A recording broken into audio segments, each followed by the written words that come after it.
It's socially irresponsible. I do not want any African-American, especially African-American male, saying that word and saying that journalists should be able to use it is a slippery slope. Are you saying the president was irresponsible in the way he used it? No. So what you have applied is that you want journalists to be able to use that. So I was discussing how the president used it. I held up a sign. I didn't say it.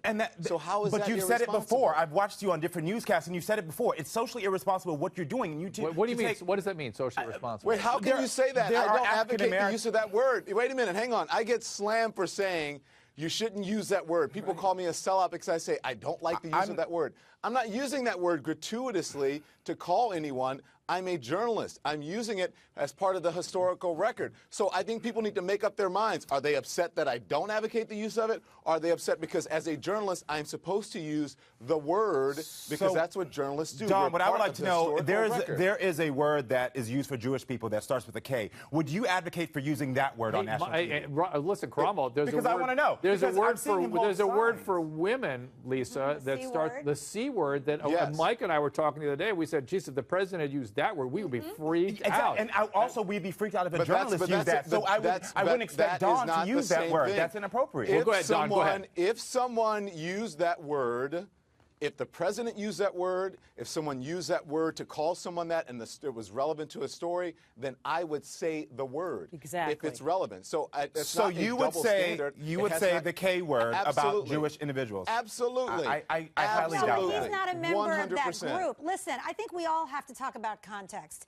As a melanin-deprived person, I'm not going to be using the N-word in any context. It's not appropriate. It's a very powerful word that causes pain to my friends and neighbors. But if women want to use the C word to have a discussion about how we're oppressed as women, and it's in context and it's appropriate, I'm okay with that. As a Jewish person, look, we talk about the slights on my group. Every group does that. But why does everything have to boil down to the melanin of our skin, to our gender, to our politics? Why, as Don said, I think you said this when you were on Glenn Beck's show, Don, this political correctness disenfranchises everybody in America from having an honest discussion about race, about black people. Just because you're not black, I don't want to shut you out of that conversation. I'm not Jewish, but I feel like if somebody's going to denigrate a Jewish friend of mine, you bet I'm going to come to the bat. Well, look, and I don't think about in this country, who do you hear using that word the most? I know that racists use it. I know that people use it. But where do you hear that word the most? But that's internalized racism.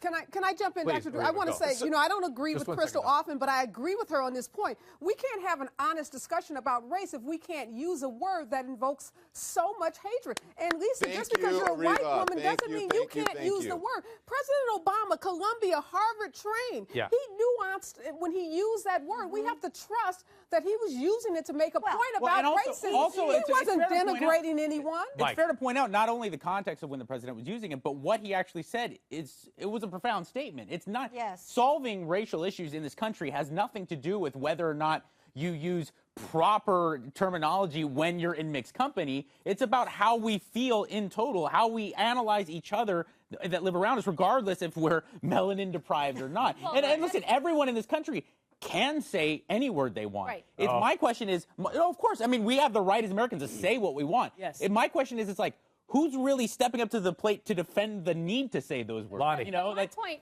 about President Obama saying it. I am. I'm stepping up the plate to say that you need to say those words. Right. I, as a journalist, with my right hand up, I need to say that word But Don, because I am, just like someone who has a Juris Doctorate, I am sworn to tell the truth and to be honest and not to sanitize words. We don't do the racial discussion any good if we keep sanitizing it. Right. You should hear the impact of that word. And I think we should stop finding reasons to be outraged. There was nothing to be outraged about what I said, what I did last night. In fact, people should have encouraged me to do that because it sparks a conversation that you saw front and center in black and white, the impact of that word. So if you're going to say it, if you're going to use it, then you should make damn sure that you know what you're doing.